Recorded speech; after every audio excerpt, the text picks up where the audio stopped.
Hai, teman-teman. Kalian pasti tahu bahwa alam selalu menyimpan kejutan menarik. Nah, pada video kali ini, kita akan bahas fakta unik tentang platypus. Yuk, langsung saja. Platypus, mamalia yang hidup di Australia, adalah satu-satunya mamalia yang bertelur. Iya, platypus bertelur, bukan menyusui anaknya seperti mamalia lainnya. Tapi yang lebih menarik lagi, platypus punya paruh seperti bebek yang digunakan untuk mencari makanan di dasar sungai. Tapi bukan hanya itu, mereka juga bisa merasakan medan listrik yang dihasilkan oleh tubuh hewan air lainnya. Sungguh luar biasa, bukan? Selain itu, platypus aktif pada malam hari atau saat senja. Jadi, jika kalian beruntung, mungkin bisa melihat platypus di waktu-waktu tersebut.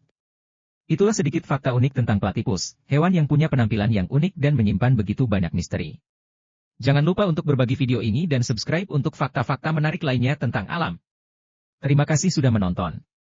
Sampai jumpa di video berikutnya.